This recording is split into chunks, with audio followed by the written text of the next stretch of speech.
Kanina po sinabi 11 trillion. Binawasan 7 trillion. So kaya natin pinapag-submit ang bawat departamento, sasabihin nila paano nila ginastos yung pera, nakabuti ba ito sa taong bayan. Yun po ang ginagawa sa pre-plenary. So paano po kami magtatanong dito sa plenaryo kung wala naman presentation ganon? Ano, huhulaan namin kung magkano yung nagastos? Ang laki po ng budget ng House of Representatives, no? Nasa 30 plus billion. Halos kasing laki lang siya ng DOST. So bakit hindi po natin siya idaan sa pre-plenary hearing?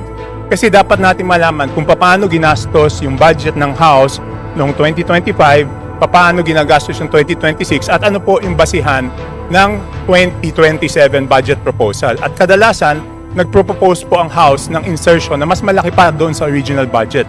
Just like 2026, no? 16 billion lang po ang NEP natin, pero ang total budget is 35 billion. So mas malaki pa. Tapos hindi man pre-present. Paano po kami magtatanong sa plenary kung hindi naman pre-present po sa budget briefing yung mga pinagkagastusan? So I would like to request, kung wala namang legal exemption o constitutional provisions that exempt the House of Representatives, we must go through exactly the same process as other departments. Dapat po ipresenta po yung budget ng House of Representatives kung wala po tayong tinatago. Definitely po, Kong Toby, definitely wala po tayong tinatago. As was the case last year, when the budget of the House was presented during plenary, tinayuan po ng isa po sa ating mga Vice Chairpersons, si Vice Chair Mercar Zamora, tinayuan niya po yung budget ng Congress of the Philippines, and we opened the deliberations on that. But if the request of the Honorable Chanco is to do a pre-plenary for Congress, we will submit that to the for consideration of the House leadership, because usually naman po it's something like it's not just the Congress of the Philippines budget. As I mentioned before, there are a lot of OEOs na other executive offices na hindi na po natin dinadaan sa plenary. So we will definitely submit that for the consideration of the House leadership. Madam Chairman, why do we have to submit it? This is about transparency. This is about the budget of the House. May question na nga kung bakit MOOE natin by by certification. So bakit hindi natin ipakita kung paano ginastos? Yan lang naman ang tanong eh. Yes or no? Yes po. We are one with you, Representative Chanco, in Ma'am, you're one with pushing me, for but you are just transparency. You're circling around the question. So I want to know bakit ayaw natin i-pre-plenary yung budget ng House of Representatives. Kong Toby, just to be very clear, we are not saying no. We are saying that this is not a decision that I can make right now. That is subject to the consideration of the House leadership. So again po, I am not saying no. Again, we've done so many reforms to promote transparency.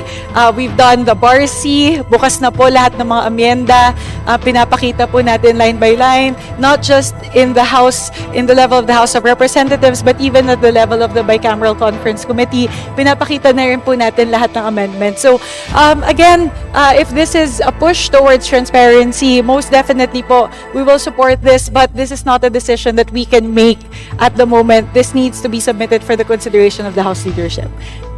Madam Chair, you're not saying no, but you're not saying yes also. Diba? I mean, ano bang problema? What is the problem? Why don't we ask the House leadership? Nandyan man si Speaker, nandyan man si Padjo. Ba't di lang natin tanongin? Again po, I am unable to say yes or no to that question because it is not my decision to make. I would have to again submit this for the deliberation of the House leadership, and we will rest assured po what the assurance that I can give.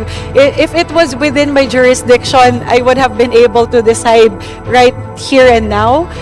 But please give us some time to submit this for the decision and deliberation of the House leadership. But that is no assurance at all. 2025 ang NEP po natin 16 billion. Nag-insert po ng 17 billion ng House. Naging 35 billion yung budget. 2026 ganun din.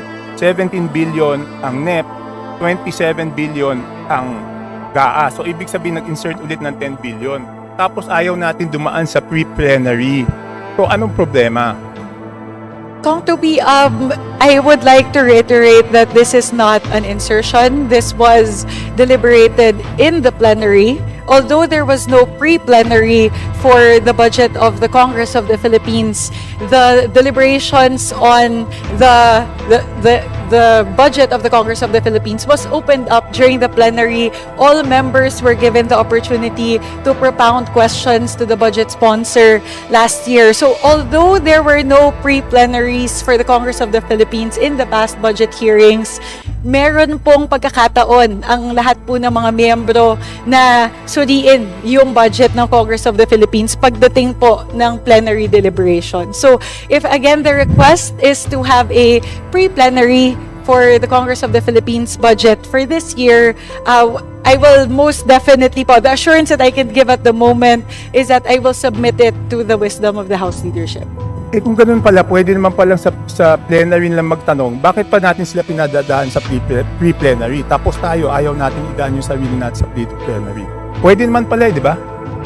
Kung yun ang sagot niyo, kasi last year, ganon, yung House hindi dumaan sa pre-plenary, tapos sinagot lahat ng tanong sa plenary. Eh bakit lahat ng departamento pinadadaan natin, tapos tayo hindi?